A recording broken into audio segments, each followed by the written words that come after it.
Boa tarde, povo abençoado.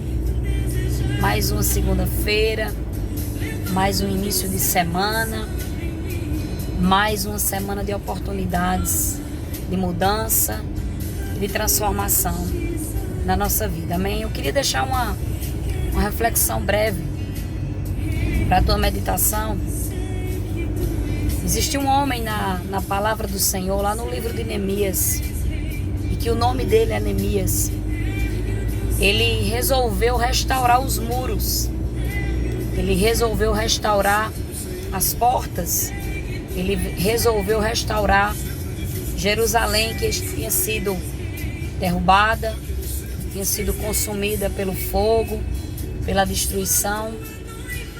E a palavra do Senhor diz que esse homem, ele teve esse desejo no coração por causa de um legado, por causa de uma geração, por causa de seus antepassados, por causa de uma herança familiar, que ele viu que aquela herança familiar dele não poderia de jeito nenhum estar nessa situação de destruição e de caos completamente, porque ele tinha uma visão, e Neemias ele entendia que a bênção do Senhor, as promessas do Senhor, elas precisavam se perpetuar na geração dele e num legado familiar e dos seus irmãos, né, dos seus conterrâneos.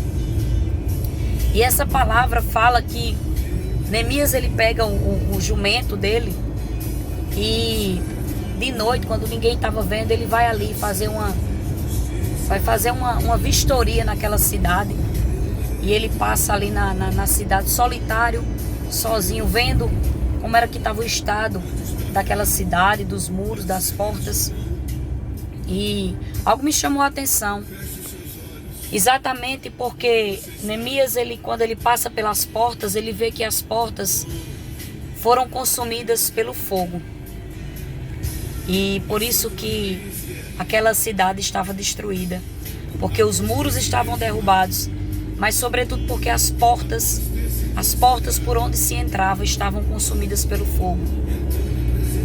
E sabe, irmãos, muitas vezes a nossa vida, a gente deu legalidade àquilo que é mal, àquilo que é fogo, e que não é o fogo refinador do Espírito Santo, mas o fogo do maligno que vem com destruição. Você já viu uma mata, né?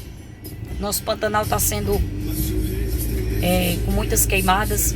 Você já viu o fogo, a velocidade que o fogo, a proporção que o fogo toma, né, numa floresta, em coisas que são altamente inflamáveis. E as portas eram feitas de madeira. E o fogo, a madeira, ela é altamente inflamável. Quando você coloca fogo numa madeira, né, numa lenha ali, ele é altamente inflamável. E sabe, a nossa alma, ela tem uma porta. E o inimigo, ele quer vir exatamente com esse fogo altamente inflamável para destruir, arruinar, acabar, deixar como monturo, deixar só como cinzas a nossa alma, as nossas emoções, porque é exatamente na alma que está a porta de entrada para todos os sentimentos, tanto os bons como os ruins. E hoje o Senhor me chamava a atenção sobre isso. Como é que nós temos guardado a porta da nossa alma, a porta de entrada dos nossos sentimentos, dos nossos pensamentos? Será que temos entregado a porta de entrada da nossa alma para que o inimigo venha com esse fogo devastador dele e destrua todas as nossas esperanças, expectativas, sentimentos, identidade, entendimento daquilo que nós somos no Senhor, dos projetos que o Senhor tem para a nossa vida? Então hoje o Espírito Santo, através dessa mensagem, faz uma pergunta para você. Como é que está a porta de entrada da tua alma, da tua vida? Se a porta da tua alma está como essas portas que Neemias viu, todas consumidas pelo fogo, ele teve que restaurar uma por uma.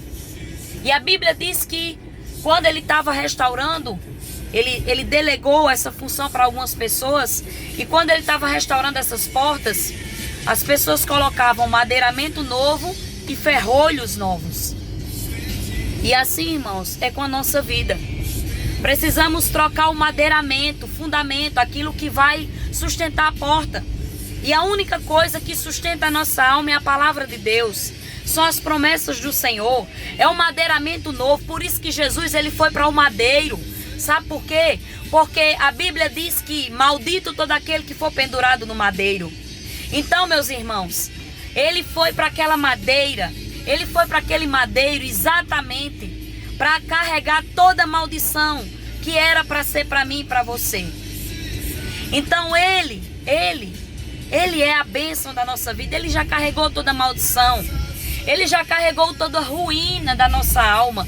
Tudo aquilo que o inimigo tentou de alguma maneira consumir com fogo, destruir com fogo. Ele se tornou maldito. Ele se tornou maldito no madeiro para que fôssemos o quê? Benditos do Senhor. Para que a porta de entrada da nossa vida seja bênção e não mais maldição. Para que a porta de entrada da nossa vida não tenha mais um acesso fácil para Satanás vir e devastar e queimar e deixar tudo em ruína, em cinzas e em pó. Porque ele já fez todo o trabalho por mim e por você. Então, nessa tarde o Senhor pergunta como é que está a porta de entrada da tua alma. Se está em ruína, é tempo de você lançar sobre o Senhor toda a tua angústia, toda a tua dor, toda a tua preocupação, toda a maldição familiar, tudo aquilo que amaldiçoaram tua vida. Hoje é o tempo que o Senhor está dizendo, olha, lança sobre mim, porque eu vou fazer com que tudo isso que está em ruínas, tudo isso que foi consumido pelo fogo, com o fogo devorador do inimigo, venha ser restaurado, venha ser colocado ferrolhos novos, trancas novas. O Senhor está colocando ferrolho novo, tranca nova. Sabe para quê? Para que o inimigo não tenha mais acesso nenhum a esses ferrolhos. Porque a Bíblia diz que nós temos a chave de Davi, que abre e ninguém fecha, e que fecha e ninguém abre. O Senhor está restaurando as portas de entrada da tua alma, colocando ferrolho novo, colocando chave nova na tua mão e fazendo com que tudo aquilo que era monturo, tudo aquilo que era cinza e pó, tudo aquilo que era queimada, fogo, Ele venha colocar madeiramento novo de bênção e não mais de maldição. Amém? Recebe essa palavra no teu espírito, no teu coração, e que você lance tudo sobre o Senhor, esteja pronto para fazer a mudança. Porque Neemias, ele viu a destruição, mas ele teve uma disposição para transformar aquela destruição, aquilo que estava queimado, acabado. Ele teve uma intenção no coração de mudança. Então não adianta de nada, meus irmãos, se a gente tem a gente tem uma visão de que coisas estão destruídas na nossa vida e a gente não tem uma atitude como Neemias teve, de simplesmente fazer uma análise primeiro de como era que estava aquela cidade, porque ele fez primeiro uma análise. Ele primeiro pegou o jumento dele ali e foi analisar aquela cidade como estava, para ele saber quais eram as estratégias que ele tinha que tomar para restaurar aqueles muros, para restaurar aquelas portas. Então o Senhor diz nessa tarde de hoje, você precisa analisar o que está destruído, o que foi que o inimigo consumiu, mas você também tem que ter posicionamento de dizer, não, a partir de hoje eu vou mudar. A partir de hoje eu não vou mais deixar com que o inimigo tenha acesso à porta da minha alma e queime ainda o restinho que tem. E tem uma mudança. Arregace as mangas e coloque tudo nas mãos do Senhor e faça essa reforma. Faça uma análise primeiro do que está destruído. E quando você vê o que é que está destruído, você faça a restauração juntamente com o Senhor. Porque maior é o que está contigo do que o que está no mundo. Muito maior era o Senhor dos exércitos que estava com Neemias e toda a sua equipe do que Sanbalate de Tobias. Sanbalate de Tobias ainda tentou, mas não conseguiu, porque a intenção de Neemias de restauração e de mudança era 1000 vezes maior do que o poder das trevas de ver aquilo ali, continuar aquilo ali arruinado, acabado e queimado com fogo. Amém? Então, sejam abençoados com essa palavra e shalom!